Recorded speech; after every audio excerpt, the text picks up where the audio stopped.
ಶರಣ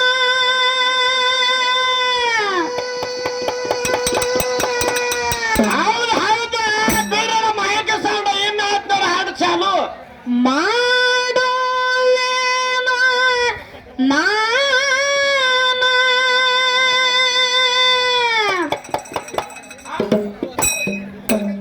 ಕೋಂತ ಕೇಳರೆ ಕಥನ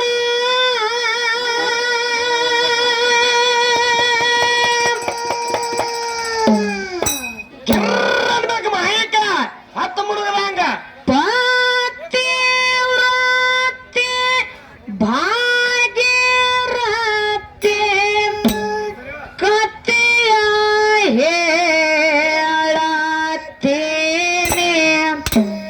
ಕೇಳರೆ ಸಂಪೂರ್ಣ ದೈವ ಕೇಳರೆ ಸಂಪೂರ್ಣ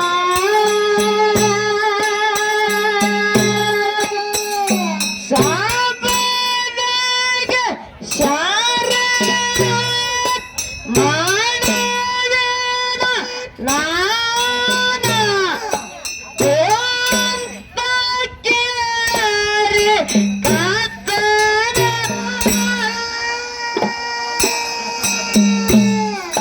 ಕೋಂತ ಕೇಳರೆ ಕಥನ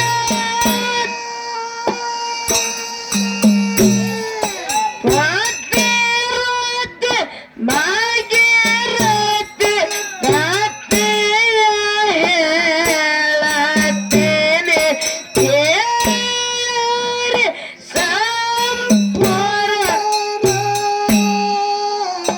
ದೈವ ಕೇಳರೆ ಸಂಪೂರ್ಣ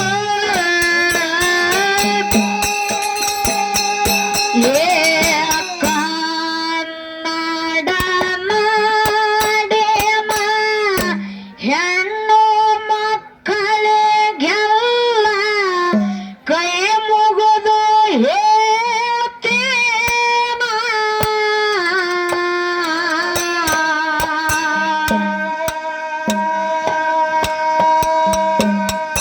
ಪ್ರೀತಿ ಪ್ರೇಮ ಅಂತ ನೀತಿ ಧರ್ಮ ಬಿಟ್ಟು ಬೀಳಬ್ಯಾಡ್ರಿ ಮಳ್ಳತನ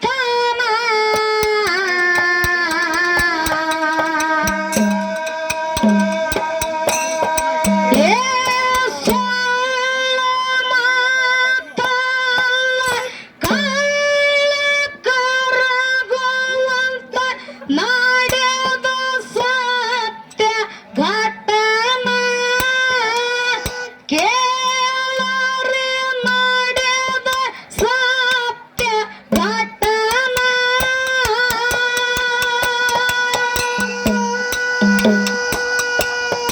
ಏ ಕಲ್ಲನ ಕೇರ್ಯಾಗ ಮಲ್ಲಣ್ಣ ಗೌಡರದು ದೊಡ್ಡ ಮನೆತನ ಸಾಕಷ್ಟು ಎತ್ತವರಿಗೆ ಸೇರಿತಾನ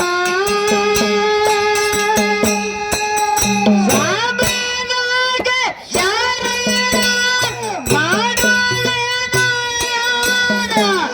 ಕೋಂತ ಕೇಳರೆ ಕಥನ ದೈವ ಕೋಂತ ಕೇಳರೆ ಕಥನ ಪತಿವ್ರತೆ ಭಾಗ್ಯರತೆ ಕಥೆಯ ಹೇಳತ್ತೇನೆ ಕೇಳರೆ ಸಂಪೂರ್ಣ ದೈವ ಕೇಳರೆ ಸಂಪೂರ್ಣ ಏ ಊರಿನ ಜನರ ನೀರಿನ ಸಲುವಾಗಿ ಕೆರೆ ಒಂದ ಕಟ್ಟು ಶ್ಯಾಮ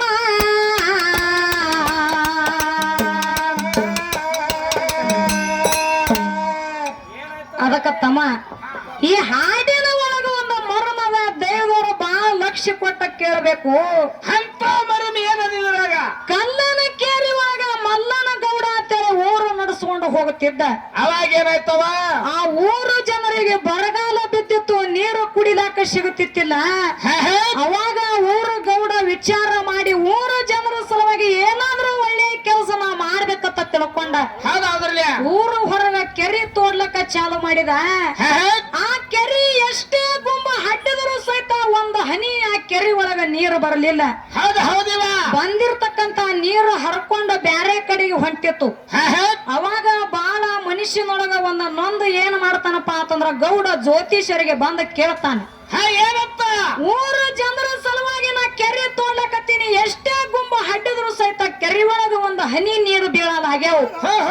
ಅದಕ್ಕೆ ಏನ ಕಾರಣದ ನೋಡಿರತ್ತ ಕೇಳ್ದ ಕೂಡಲಿ ಅವಾಗ ಜ್ಯೋತಿಷಿಗಾರ ಹೇಳ್ತಾನ, ಏನಂತ ಹೇಳಿವ ಮಾತ ಆ ಕೆರೆಗೆ ನೀರು ಬರ್ಬೇಕಾದ್ರ ನಿಮ್ಮ ಮನಿ ಹಿರಿಯ ಸೊಸಿನ ಆ ಕೆರೆಗೆ ಬಲಿ ಕೊಡ್ಬೇಕಂತ ಹೇಳಿ ಜ್ಯೋತಿಷಿಗಾರ ಹೇಳದ. ಅವಾಗ ಏನಾಯ್ತು ಅವಾಗ ಮಲ್ಲನಗೌಡ ದುಃಖ ಮಾಡುತ್ತಾ ಮನಿಗೆ ಬರ್ತಾನ.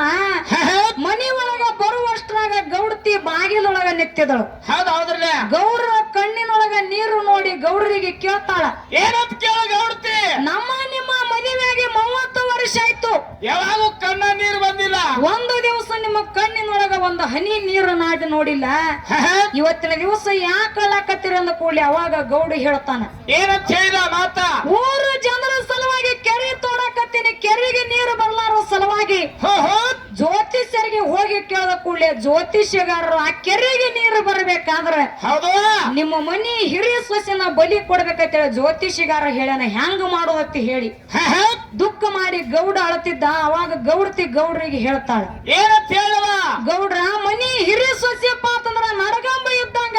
ಹೌದೌದ್ರಲ್ಲ ಯಾವುದೇ ಹಿರಿಯ ಕೆಲಸ ಮಾಡ್ಬೇಕಂದ್ರ ಮನೆಯಾಗ ಹಿರಿಯ ಸೊಸೆ ಬೇಕು ಅಂತೇಳಿ ಹಿರಿಯರು ಹೇಳ್ತಾರ. ಹೌದಿವ ಆ ಹಿರಿಯ ಸೊಸೆನ ನಾವು ಬಲಿ ಕೊಡೋದು ಬೇಡ, ನಮ್ಮ ಮನಿ ಒಳಗ ಕಿರಿ ಸೊಸೆ ಅದ ಅಕ್ಕಿನ ಬಲಿ ಕೊಡೋಣ ಅಂತೇಳಿ ಗೌಡತಿ ಗೌಡ ಮಾತಾಡ್ತಿದ್ರು. ಅವಾಗ ಇದು ಭಾಗೀರಥಿ ಕಿವಿಗೆ ಬತ್ತು, ಸಣ್ಣಕ್ಕಿ ಕಿವಿಗೆ ಬತ್ತು.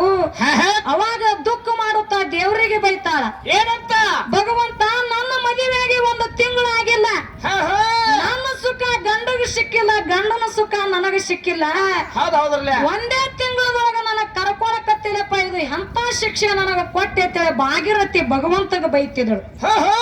ಅವಾಗ ಬೈದು ಆಗಿದ್ದ ಆಗ್ಲತ್ತ ತಿಳ್ಕೊಂಡ ಅತ್ತಿ ಮುಂದೆ ಹೋಗಿ ಕೇಳ್ತಾಳ, ಏನಂತ ಅತ್ತಿಯವರ ನನ್ನ ಮದುವೆಯಾಗಿ 1 ತಿಂಗಳಾಯ್ತು, ತಾಯಿ ತಂದಿನ ನೋಡುವ ಆಸೆ ಆಗೈತಿ, ಹೋಗಿ ನೋಡ್ಕೊಂಡ್ ಬರ್ತೀನಿ ಅತ್ತಿಯವರ ತವ್ರ ಮನೆಗೆ ಹೋಗಿ ಬರ್ತೀನಿ ಅಂತ ಹೇಳಿ ಭಾಗೀರಥಿ ಕೇಳಿ ಯಾವ ರೀತಿಯಾಗಿ ತಾಯಿ ತಂದೆ ಮುಂದೆ ಏನೇನು ಹೇಳ್ತಾಳ ಅಂತಕ್ಕಂಥದ್ದು ಮುಂದೆ ಕೇಳು. ಹೇಳು ಊರಿನ ಜನರ ನೀರಿನ ಸಲುವಾಗಿ ಕೆರೆ ಒಂದ ಕಟ್ಟ ಶಾನ,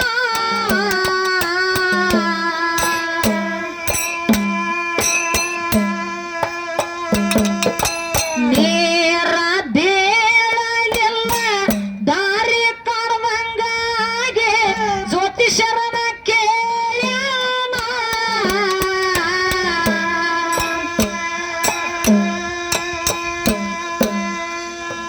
ಏ ಭಾರವಾದ ಮನುಷ್ಯಂದ ಜ್ಯೋತಿಷ ಹೇಳ್ಯಾನ, ಮಾಡುತ್ತ ಚಿಂತೆಯನ ಜ್ಯೋತಿಷಗಾರ ಮಾಡುತ್ತ ಚಿಂತೆಯನ.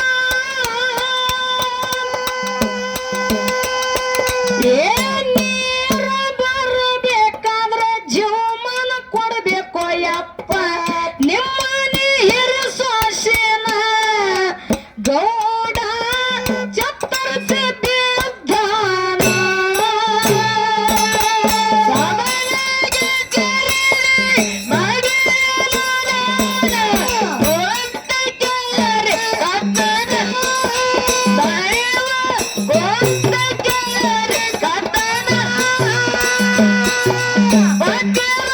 ಭಾಗೀರಥಿ ಕಥೆಯ ಹೇಳತ್ತೇನೆ ಕೇಳಿ ಸಂಪೂರ್ಣ, ದೈವ ಕೇಳಿ ಸಂಪೂರ್ಣ. ಏ ಹಿರಿ ಸೊಸೆ ಮನೆಯ ಹಿರಿತನಕ ಬೇಕು, ಸಣ್ಣ ಸೊಸೆನ ಕೊಡವೋನ.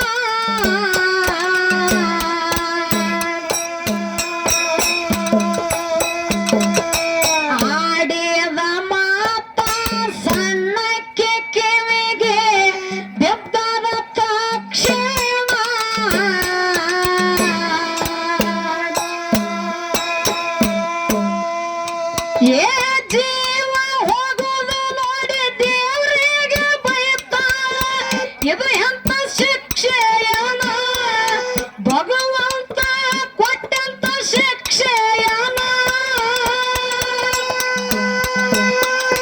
ಏ ನಾನು ಸಾಯದರಾಗ ತವ್ರಿಗೆ ಹೋಗಿ ಬರ್ಬೇಕಂತ ಕೇಳೋಣ ಕ್ಷೇಮ ಪಾಲಿಗೆ ಬಂದು ಮಾಡ್ತೇನೆ ಪಕ್ಷೇನ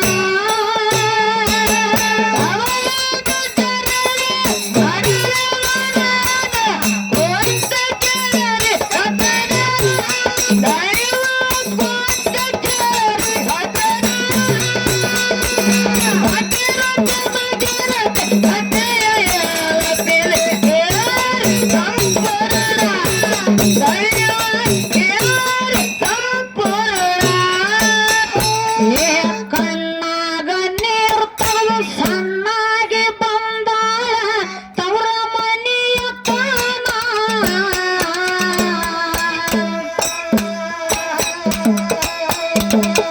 ತಾಯಿ ತೆಕ್ಕೆಗೆ ಬಿದ್ದು ಬೋರ್ಯಾಡಿ ಅಳುತ್ತಾಳ ಬಂದ ಪ್ರೀತಿ ಅಣ್ಣ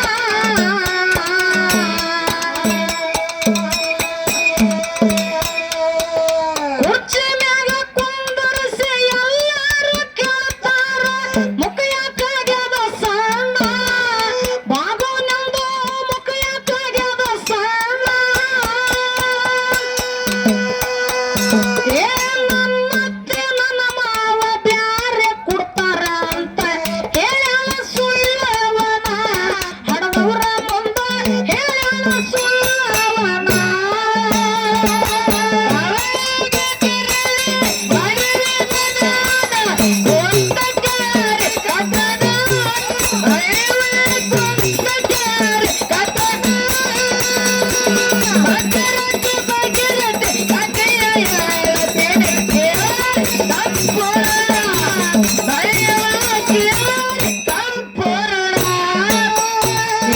ಗಳತಿ ಮನೆಗೆ ಹೋಗಿ ಅಳತಿ ಎಲ್ಲವಂಗ ಅರ್ಥ ಒಂದು ಸವನ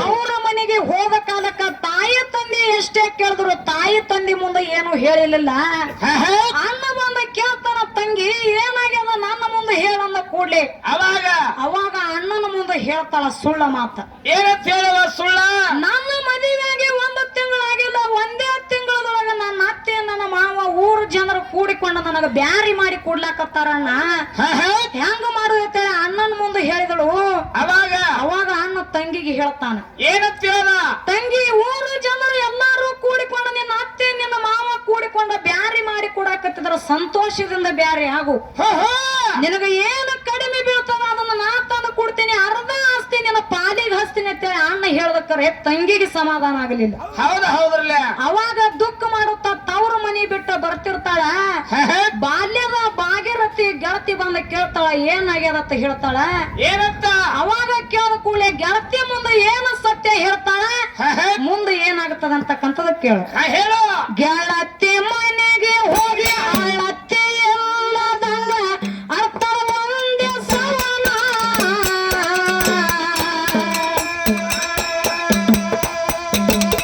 ಸಣ್ಣಾಗಿ ಕೇಳ್ತಾಳ ಕಣ್ಣಾಗ ನೀರು ಯಾಕ ರಂದಿಸಿ ಭಾಗವನ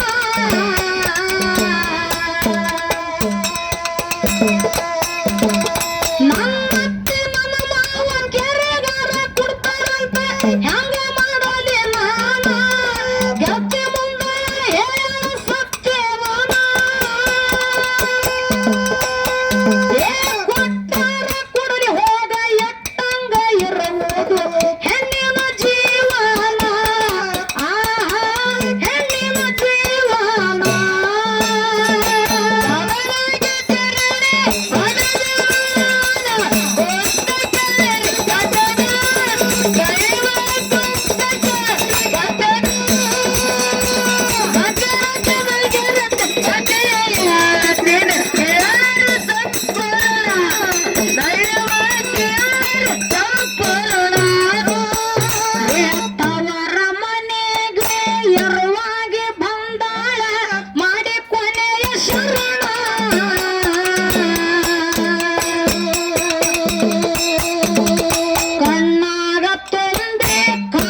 ಭಾಗೀರಥಿ ಗಂಡ ಮಾದೇವರಾಯ ನ್ಯಾಯದ ಸಲುವಾಗಿ ಬ್ಯಾರೆ ಊರಿಗೆ ಹೋಗಿದ್ದ. ಅವಾಗ ಮಲ್ಕೊಂಡ ಸಂದರ್ಭದಾಗ ಕನಸಿನೊಳಗ ಶಲ್ಯ ಸುಟ್ಟಂಗಾಗಿತ್ತು, ಕೋಲು ಮುರಿದಂಗಾಗಿತ್ತು. ನನ್ನ ಹೆಂಡತಿಗೆ ಏನೋ ಆಗ್ಯದ, ಹೆಂಡತಿ ಮುಖ ನೋಡ್ಬೇಕಂತ ತಿಳ್ಕೊಂಡ ಎಲ್ಲಿ ರಾತ್ರಿ ಕುದುರೆ ಹತ್ತಿ ತನ್ನ ಊರಿಗೆ ಬಂದ ಮನೆಗೆ ಹೋಗಿ ತಾಯಿಗೆ ಕೇಳ್ತಾನ, ಏನಂತವ ನನ್ನ ಹೆಂಡತಿ ಎಲ್ಲಿದಾಳ ಅಂದ ಕೂಡಿ. ಅವಾಗ ತಾಯಿ ಸುಳ್ಳು ಮಾತು ಏನಂತ ಹೇಳ್ತಾಳ, ಏನಂತ ಹೇಳಿವ ಮಾತ ನಿನ್ನ ಹೆಂಡತಿ ತಾಯಿ ತಂದಿ ನನ್ನ ನೋಡ್ಲಕ್ಕ ತವ್ರ ಮನೆಗೆ ಹೋಗ್ಯಾಳ, ಅಲ್ಲಿ ಹೋಗಿ ಹುಡುಕಾಡತ್ತೆ ತಾಯಿ ತಂದಿ ಹೇಳ್ದ ಕೂಡ್ಲಿ ಅದೇ ಕುದುರೆ ಇಳಿದಾರದೆ ಭಾಗೀರಥಿ ತವ್ರ ಮನೆಗೆ ಬಂದ ಅತ್ತಿ ಮಾವು ಕೇಳ್ತಾನ, ಏನಂತ ನನ್ನ ಹೆಂಡತಿ ನಿಮ್ಮ ಮನೆಗೆ ಬಂದಿಳೇನಂತ ಕೇಳ್ದ ಕೂಡ್ಲಿ ನಿನ್ನೆ ಬಂದಿದಳು ನಮಗ ಭೇಟಿಯಾಗಿ ನಿನ್ನ ಮನೆಗೆ ಬಂದ, ಅಲ್ಲಿ ಹೋಗಿ ಹುಡುಕಾಡತ್ತೆ ತಾಯಿ ತಂದಿನು ಹೇಳಿದ್ರ ಭಾಗೀರಥಿ ತಾಯಿ ತಂದಿ. ಹೌದ್ರಲ್ಲ ಅವಾಗ ಹುಚ್ಚ ಹಿಡಿದವ್ರಗತ್ಲೆ ಏನ್ ಮಾಡ್ತಾನಪ್ಪ ಅಂತಂದ್ರ ಮಾದೇವರಾಯ ಬಂದ ಯಾರಿಗೆ ಕೇಳ್ತಾನ, ಯಾರಿಗೆ ಭಾಗೀರಥಿ ಬಾಲ್ಯದ ಗೆಳತಿಗೆ ಕೇಳ್ದ ಕೂಡ್ಲಿ ಏನಂತ ಹೇಳ್ತಾಳ ಭಾಗೀರಥಿ ಬಾಲ್ಯದ ಗೆಳತಿ ಹೇಳ್ತಾಳ, ಏನಂತ ಹೇಳಿವ ನಿನ್ನ ಹೆಂಡತಿನ ಇಲ್ಲೇನು ಹುಡುಕಾಡ್ಲಕತ್ತೀರಿ, ಊರ ಜನರ ಸಲುವಾಗಿ ನಿಮ್ಮ ಅಪ್ಪ ಕಟ್ಟಿಸಿರ್ತಕ್ಕಂತ ಕೆರೆ ಒಳಗೆ ಜಿಗಿದ ಪ್ರಾಣ ಕೊಟ್ಟಾಳ, ಅಲ್ಲಿ ಹುಡುಕ್ರಿ ಅಲ್ಲಿ ಹೋಗಿ ಹುಡುಕಾಡ್ರಿ ಅಂತೇಳಿ ಮಾದೇವರಾಗ ಹೇಳ್ದ ಕೂಡ್ಲಿ ಹತ್ತಿದ ಕುದುರೆ ಇಳಿಲಾರದೆ ಬಂದ ಕೆರೆ ಒಳಗ ಮುಳಿಗೆ ಮುಳಿಗೆ ಹುಡುಕಾಡ್ತಾನ. ಭಾಗೀರಥಿ ಹೆಂಡತಿ ಸಿಗಲಿಲ್ಲ. ಅವಾಗ ದುಃಖ ಮಾಡುತ್ತ ಕೆರೆ ಮ್ಯಾಗ ನಿತ್ತು ಒಂದು ಮಾತು ಹೇಳ್ತಾನವ, ಏನಂತ ಹೇಳಿವ ಮಾತ ಸತಿ ನಾ ಮನಸ್ಸು ಮಾಡಿದ್ರ ನಿನ್ನಂತ 10 ಮದುವೆನ ಆಗಬಹುದಾಗಿತ್ತು, ಹೌದ್ರಲ್ಲ ಅಷ್ಟು ಶ್ರೀಮಂತಿಕೆನೂ ನನ್ನ ಹತ್ರ ಐತಿ, ಊರ ಜನರ ಸಲುವಾಗಿ ನಮ್ಮ ಅಪ್ಪ ಕಟ್ಟಿಸಿರ್ತಕ್ಕಂತ ಕೆರೆ ಒಳಗ ನೀ ಊರ ಜನರ ಸಲುವಾಗಿ ಪ್ರಾಣ ಕೊಟ್ಟಿದಪ್ಪ ಅಂತಂದ್ರ ನಿನ್ನ ಅಂತ ಸತಿ ಜಗತ್ತದೊಳಗ ಯಾರು ನನಗ ಸಿಗುದಿಲ್ಲ, ಹೌದವ ನೀವ್ ಹೋದ ಮೇಲೆ ನಾ ಹೆಂಗ ಇರ್ಲಿತ್ತೇಳಿ ಅದೇ ಕೆರೆ ಒಳಗ ಅವನು ಜಿಗದ ಪ್ರಾಣ ಕೊಟ್ಟ. ಇಲ್ಲೊಂದು ಮಾತು ಏನು ಹೇಳುದಪ್ಪ ಅಂತಂದ್ರ ಏನ್ ಹೇಳುದವ ಮಾತ ಜಗತ್ತದೊಳಗ ಹೆಣ್ಣಿನಕ್ಕಿಂತ ಗಂಡನು ಶ್ರೇಷ್ಠ ಇಲ್ಲ, ಗಂಡಿನಕ್ಕಿಂತ ಹೆಣ್ಣನು ಶ್ರೇಷ್ಠ ಇಲ್ಲ.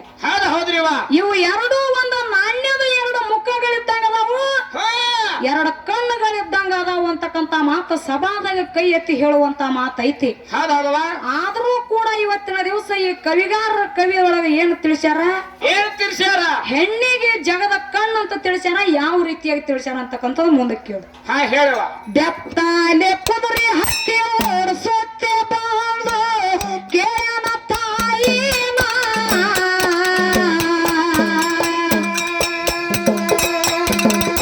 ಮಡದೆಲ್ಲಿ ಆದಾಳ ಅನ್ನೋದಕ್ಕ ತಾಯಿ ಹೇಳ ಸುಳ್ಳುವಣ,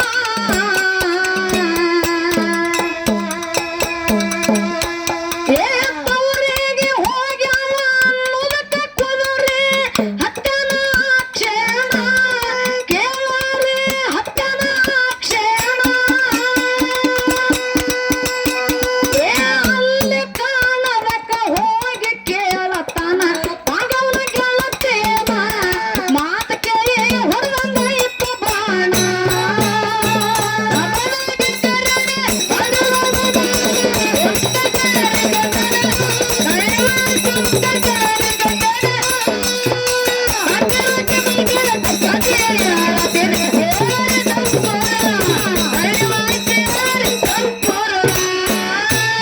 ಹತ್ತಿದ ಕುದುರೆ ಇಳಿಲಾರದೆ ಬಂದು ನಿಂತನ ಕೆರೆಯ ತಾಣ,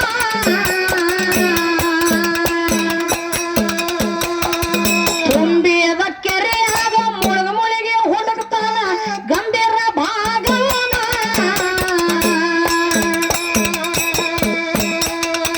ನೀನೆ ಹೋದ ಮೇಲೆ ನಾನೇ ಕಿರುವುದು ಒಂದು ಜಿಗದ ಬಿಟ್ಟನ ಪ್ರಾಣ, ಕಲ್ಲು ಕಟ್ಟುಕೊಂಡು ಜಿಗದ ಬಿಟ್ಟನ ಪ್ರಾಣ,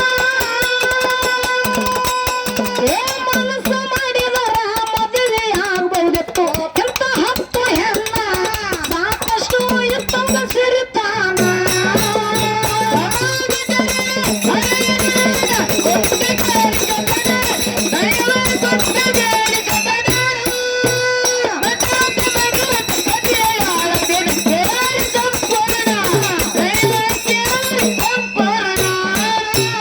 ದೇಶದೊಳಗ ನನ್ನ ಖಾಸ ಕರ್ಜಿಗೆ ಊರ ನಾಡಿಗೆ ವಾಯೇನ,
ಬೇಕು